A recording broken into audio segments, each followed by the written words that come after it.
Had the Celtics regained control for you? And where are you at as a series better as the Knicks are plus 260 and Boston right now is a minus 325? What were your takeaways from game 3 and how you feel about the series going forward? My takeaway is that Boston fans are insane because after game 2, you would have thought that the world was falling and crumbling. You would have thought they had already gotten swept the way that some of the big Boston proponents were kind of reacting to it. And I just felt like you've seen how this team has shot from the 3-point line the entire year. And what Coach Maz is doing is he's going by the law of big numbers. Hey, we have this amount of 3-point shooters and they shoot at this percentage. You're going to have games where you dip below that percentage. And I understand that it's a 7-game series. And so you might not have the biggest sample size to work from like you would an entire season from 82 games. But it just felt like you're in both of those games. You barely lose both of those because of historic comebacks by the Knicks and Jalen Brunson just being, a top 5 player in the world right now. And you shot less than 20% from 3 combined. You had 100 3-point shots in 2 games and you made somewhere between 20 and 30. Like it just felt like this is one of those where the numbers are going to go back to their average, right? So eventually the Celtics are going to shoot what they shoot from 3 and they're going to get back into this series. I don't know that I like the Celtics at minus 325, but I still think that they should be favored, right? They have more depth. I know that there's some more guys who are banged up. Porzingis is dealing with his illness than the Knicks. But right now, the Knicks really have 6.5, 7 guys that they're going to throw at you. And they've played a lot this year because that's what Tibbs does. I just feel like eventually, as long as the Celtics can get back to more of what their average is from 3, and I trust that they will do that, especially since they are a former, NBA champion. They're the defending NBA champions. I think I'm still going to side with the Celtics. You just went through 2 games where you shot well below your mean. Sometimes that happens. If you have 2 games where you shoot well above your mean, guess what? You're right back to where your averages are. And this series is 2-2 going into game 5 where you're back at home in Boston. I don't think I can. Yeah, no, is it not weird though? Like I don't disagree with you. What's more likely, I guess, is there's a little brouhaha going between Indiana and Cleveland. Sorry for looking away from the camera for a second. I just wanted to see what was happening between Hunter and Mathurin. But what's odd is like I have a lot of Knicks friends in my life somehow, way out here in Portland, Oregon, but I got them. And I always usually give them crap, but like I'm rooting for them more than I am Boston in this series just because I'd rather see Brunson versus like having everybody shove Tatum down my throat as if he's the real face of the league, which is ridiculous. But like what's more likely? Boston losing 20-point leads the rest of the way or Boston winning by 10 or more because their threes actually go in? And like as much as I enjoyed those first 2 games, I think I agree with you that Boston should be the favorite. Now, I don't know what that number should be, but it's 325 because it's like the math won't math. They're going to lose 4 games after they're going to blow 4 20-point leads. I don't know if I mathematically am in on that. So like it was fun. Brunson and Bridges, who was 0 in the first half of game 2, just absolutely ignited that flame in game 2 in the second half and got it going. And then Brunson got it going late. And like, that was fun, but it doesn't seem likely to gamble on the fact that like Boston is going to blow 4 leads of 20 plus in a series. Whereas like, it feels like that's the only way the Knicks are winning because they haven't won a different way. We haven't seen it. If it gets in the final 5 minutes and it's within 5 and it's clutch time, you're going to like having Jalen Brunson for sure. But the depth of Boston and just what surrounds the Brown and Tatum combo is just like, it's hard to get by that. So to your point, they should be favored. I don't know if I'd want to bet them because that's not insane value. I'm betting $325 to win 100.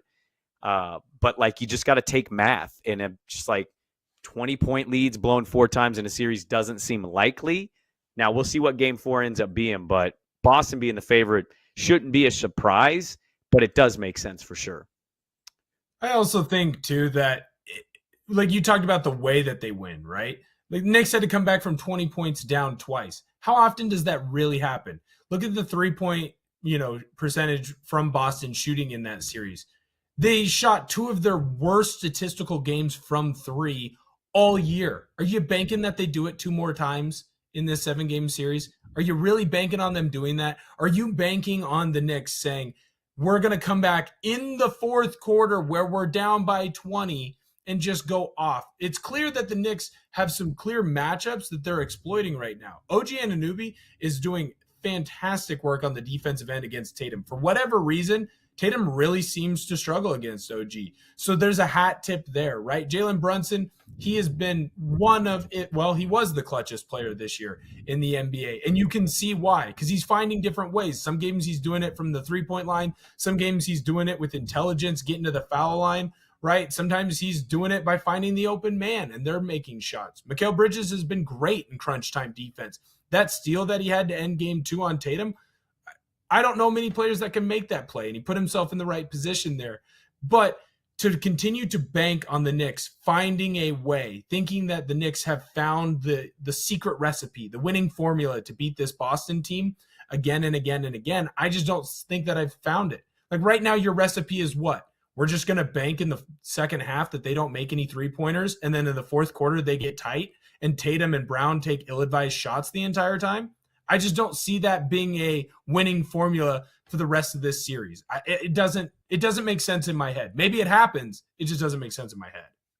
So I'm a little confused. So Zach's going to have to help me out here. DeAndre Hunter and Ben Mathurin got into a little bit of something. Mathurin doesn't like punch him, but he bumps into Hunter. Hunter walks up to him, just two-hand chest pushes him to the ground. Mathurin sells it a little bit. They then have to come together and separate. The ref reviews something, and all I have seen is that Mathurin got ejected. Now, look, I'm not a fan of these players getting ejected, especially for that. Mm-hmm. But I'm confused why Mathurin's ejected and Hunter didn't get any. Hunter just shot free throws. I'm very confused what the official call here was, because you can say that Mathurin's in the wrong, but Hunter straight up went up to him and just shoved him to the ground. I'm just very confused by what the official call was here. So Zach's going to look it up as we do a little play-by-play. Let's talk about the other game. Golden State, Minnesota. Now, I had Minnesota in this series. I had Minnesota in 5. That could still technically happen, but I don't know how likely it is because Golden State had opportunities in game 3. Ant Edwards was awesome.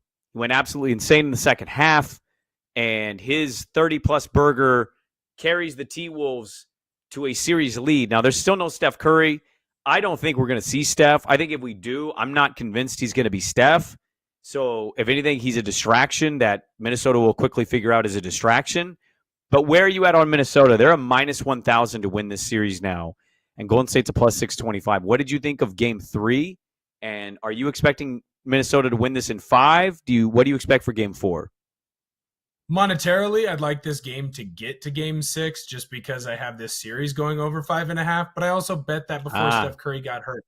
And not to be, the fat, out-of-shape sportscaster who's going to tell you how long an injury is going to make an elite athlete sit out of a series, it's going to be a lot longer than we think. And even if he does come back, like I had a grade 1 strain of my hamstring, right? It bothers me to this day, and I did it when I was 20 years old. And I understand that, I'm not Steph Curry, and Steph Curry isn't me. What's Steph Curry known best for? Glad you understand that. Right. Well, I'm a little bit taller, so you know what I figured out? I'm not Steph Curry. Yeah, and a shocking development. Guess what? We're a little different. But he's known for his ability to run around the court and use his speed and his quickness to get open looks. He's not going to have that ability with the hamstring, right? And so he's going to turn into more of that distraction, like you said, or a spot-up shooter. And that just completely changes what this Warriors team is. Now, I do worry about the Wolves playing with their food, right? Like it took Ant Edwards waking up and going off for 28 in the second half for that Wolves team to get going and win this game. And it was much closer than it should have been. And the Wolves seem to do this, right? They play up or down to their opponent. So I just worry about the Wolves playing with their food a little bit, making this series go long. I still think the Wolves win. I think they're the surest bet of anyone. I get why they're minus 1,000, but I worry about playing with their food. I want to carry something over on that series, and then we got some NFL to talk about, give you a score update as well. Our last segment of the show, Back to the Futures, Will Orton and Brandon Sprague. We're back with more on the BetMGM Network.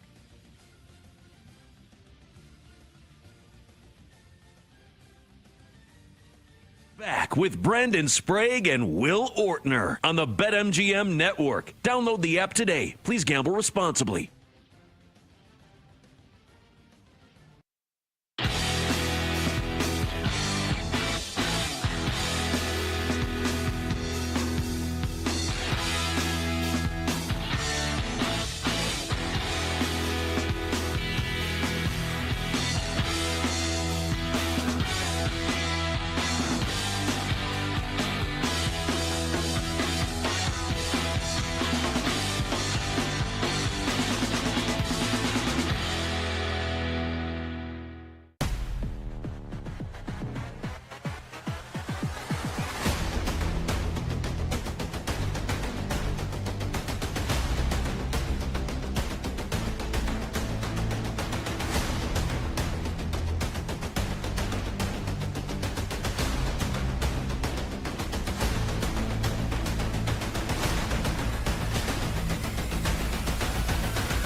Get ready to experience the ultimate fusion of wagering and entertainment. This is the BetMGM Network. Kicking off your morning with the Daily Tip with Michael Jenkins and Chelsea Messenger. Over. It's a very simple way to look at it. It's the best way to look at it. Followed by the newly branded Bet Sweats with Joe O and Sammy P. When I stop talking, that's when you jump in usually. He said, ring that bell! He said, ring that bell!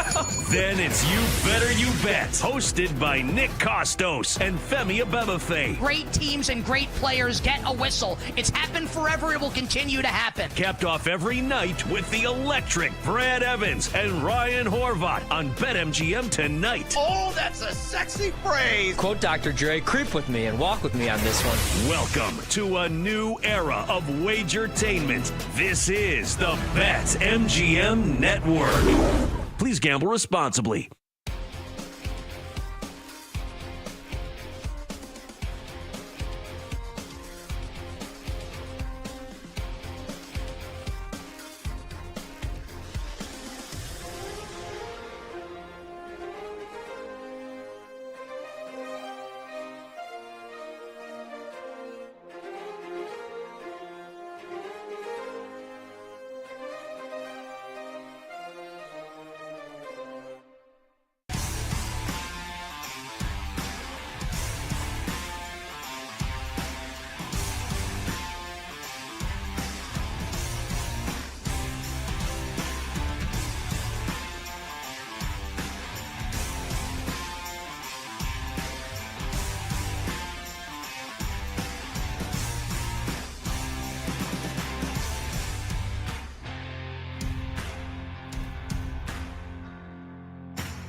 Get ready to experience the ultimate fusion of wagering and entertainment. This is the BetMGM Network. Kicking off your morning with the Daily Tip with Michael Jenkins and Chelsea Messenger. Over. It's a very simple way to look at it. It's the best way to look at it. Followed by the newly branded Bet Sweats with Joe O and Sammy P. When I stop talking, that's when you jump in usually. He said, ring that bell! He said, ring that bell! Then it's You Better You Bet, hosted by Nick Costos and Femi Abebefe. Great teams and great players get a whistle. It's happened forever. It will continue to happen. Capped off every night with the electric Brad Evans and Ryan Horvat on BetMGM tonight. Oh, that's a sexy phrase. Quote Dr. Dre, creep with me and walk with me on this one. Welcome to a new era of Wagertainment. This is the BetMGM Network. Please gamble responsibly.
Grab your flux capacitor and let's go back to the futures with Brandon Sprague and Will Ortner on the BetMGM Network. Welcome back in. Step into your batter's box with BetMGM. Snag the odds boost token and don't miss your chance at a bigger payout on your MLB bet this season. We'll get to some football stuff here. The NBA Draft Lottery is tomorrow. Will Ortner, the 74th best player from the offensive line out of Hopkinton High School. My number. It's a big day for us tomorrow here locally. The Trailblazers did not tank properly in the Cooper Flagg draft. They valued Alex Sarr more than they valued Cooper Flagg. It's one of the most mind-numbingly stupid things I think I've seen in a long time. Will the basketball gods shine upon thee or will they stay right at 10 or fall to 11? So it's a big day. So we'll talk about that a little bit here. Just to follow up on the Timberwolves, I don't have a lot on it, but I agree with almost everything you said. I think what I did this playoffs, because I've been wrong a lot, is I didn't give enough teams or stars enough credit on championship moxie. And so, I still lean Timberwolves get this done in 5, but if you tell me they lose in Golden State and the Warriors tie it up, I also just wouldn't be shocked because I've watched Minnesota in this series and they've been really weird and odd. And Jokic, I did this too. I haven't given enough stars, and I've leaned a lot on the younger teams taking that step, whereas sometimes the league tells us they need to take 2 to 3 years before they take that step. So I've given these star players a little bit of LeBron treatment of, yeah, you're 22, you can get it, when most of the league history says that's not normal. And I've overlooked, I guess, championship moxie, right? Aaron Gordon's been big. Murray's had mostly some good moments. Jokic, even though he's slumping a little bit, has had good games. And Jimmy Butler has done finals runs before. So I think part of the problem is, for me, I'm taking into what I saw in the regular season, and I'm applying that and saying the Thunder were the best team I saw all year, and it wasn't close. They'll win that series in 5. And then Jokic and Gordon do Jokic and Gordon things, and role guys step up, and, Thunder are still kind of learning their way through the playoffs. So I tend to think the Timberwolves will get this done in 5. I would hope for them to get this done in 5 because of my bet. But I'm not going to overlook Golden State and the idea that they could tie the series, send it back to Minnesota, and maybe your bet cashes, or maybe Steph Curry miraculously comes back with that hamstring. So, that's just kind of my only follow-up I have on Minnesota is maybe they're, to your point, playing with the food a little bit, but also to credit to Golden State, their culture, Steve Kerr, they've been here a million times, so they're not rattled by this moment. Let's get to some NFL news and notes here. I don't know how big this is. I think it was noteworthy and newsworthy, but he's been such a weird player. Derek Carr announced his retirement after 11 seasons, and he's going to save the Saints a lot of cap money, and he's going to basically keep his signing bonus, but he's going to save the Saints on their cap. The Saints quarterback room now is Spencer Rattler, Jake Haener, and Tyler Shuck. Ben Solak of ESPN.com basically wrote that it's probably going to be Tyler Shuck who is going to get the start, the second-round pick of the Saints. We saw him play out here in Oregon. I watched that dude play all 15 years in college, and I'm just going to tell you, never once did I walk away from a Tyler Shuck game going, oh, man, it's too bad. They got to play Tyler Shuck. They're in trouble. Not once. You could tell me he had good games. I'll believe you. He never once wowed me in any way, shape, or form.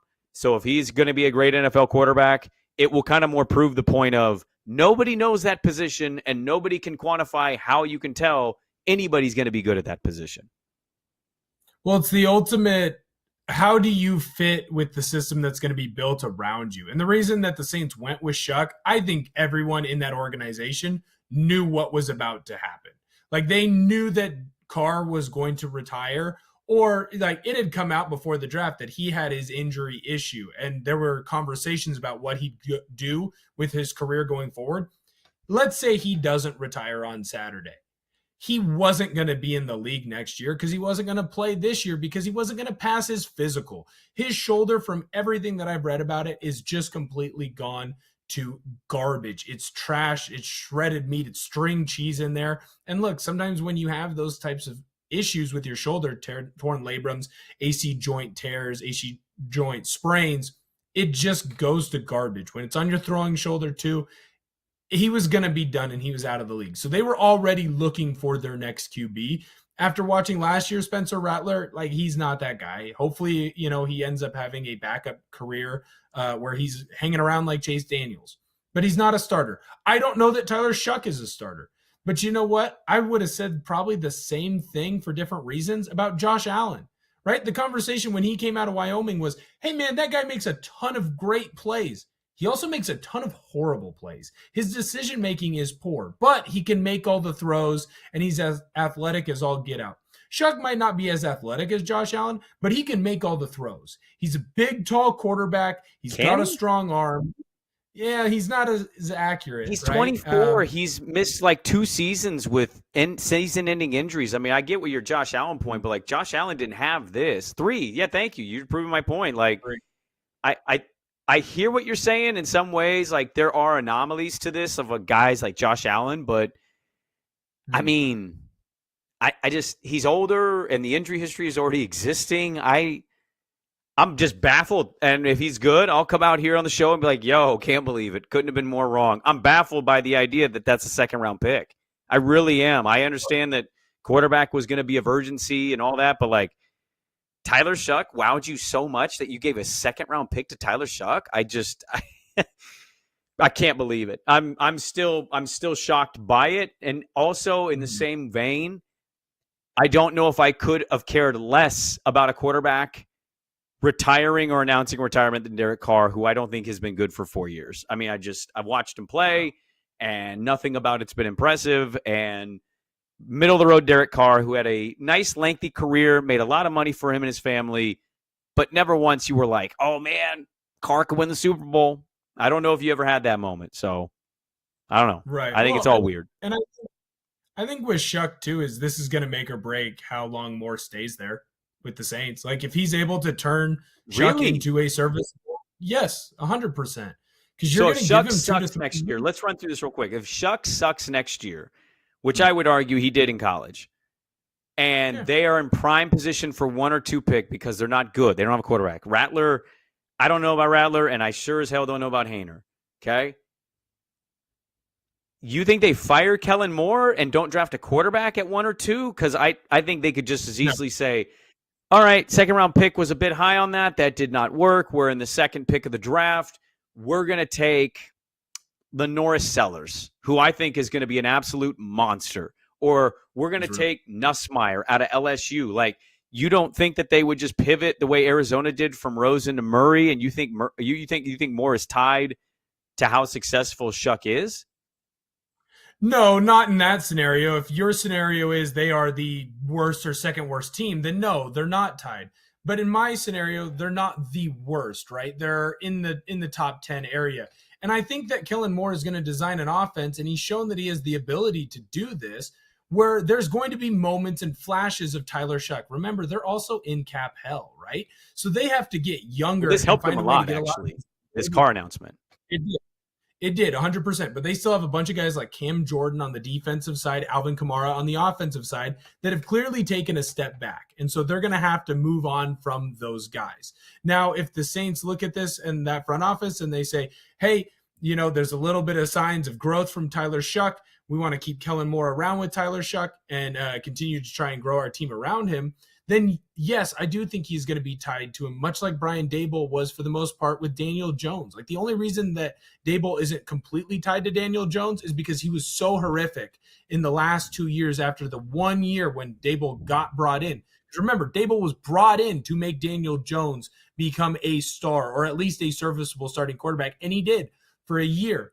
But last year, Daboll doesn't get fired. They're able to get rid of Daniel Jones, but if it doesn't work this year, Brian Daboll will be fired. If they go 0-4 to start the year, Daboll will be fired. And I think that Kellen Moore could have this same thing if Shuck shows growth. Like, remember, this is the same league that drafted Christian Hackenberg. Christian Hackenberg was horrible in college, way worse than Tyler Shuck. But he was a big kid with a strong arm, and NFL teams loved him. That's what Tyler Shuck is. And if he shows any signs of being halfway decent, and this Saints team isn't, a bottom 5 team, I think they will stay with Shuck. I don't think they'll draft a QB. And then it will completely depend on Kellen Moore and his time in his career with the Saints on how Tyler Shuck goes. He was brought in as a QB whisperer, and he went out and he said, Tyler Shuck is the QB that I want.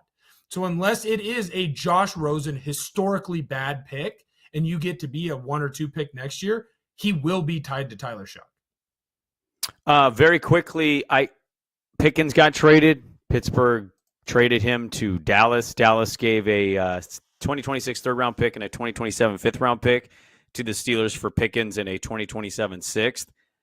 I don't know about you. I just thought this was a big nothing burger story. It's only newsy because of the team that traded for the player and the player being kind of polarizing. Is he good? Is he really good? Is he overrated? I just, I kind of thought it was a nothing burger. I don't think this is going to be amazing for Dallas, and I still don't know who the hell is throwing the football for Pittsburgh, though I talked to a Pittsburgh guy this week, and he maintains Pittsburgh knows they're getting Aaron Rodgers. Like, that was his takeaway, basically. Yeah, I've never really been on the George Pickens bandwagon. I don't think he's very good. I think he's like a lot of wide receivers in the NFL. Chase Claypool was another version of this, where they have all the talent in the world, but they have a 2-cent head, and it's different. Chase's or Claypool's issues were his own issues, and George Pickens' issues seem to be a little bit more aggressive towards others than necessarily what Claypool's issues were. But I think he's got a 2-cent head, and that's going to be the difference between him being successful in the league and being successful with the Cowboys and him being out of the league in a couple of years, just like Claypool is. Like when Mike Tomlin says, hey, you're too much of a problem for me to deal with you, you're out of here at his age, I think that tells you all you need to know. Just a team. Give me the team that wins the Cooper Flag sweepstakes tomorrow. Just a team. Just the team, Blazers. Wow. I'm going Hornets. I think he's going to stay in the state of Carolina. He'll stay in that area, and he'll be a Hornet. Thank you to Kenny. Thank you to Zach for the 88th greatest offensive line prospect, Will Ortner and Hockenson High. I'm Brandon Sprague. Thanks for hanging out with us. It's been a lot of fun. It always flies by. And we'll catch you guys next week. This is Back to the Futures on the BetMGM Network. Back to the Futures. We'll be back. Brandon Sprague and Will Ortner on the BetMGM Network. Download the app today. Please gamble responsibly.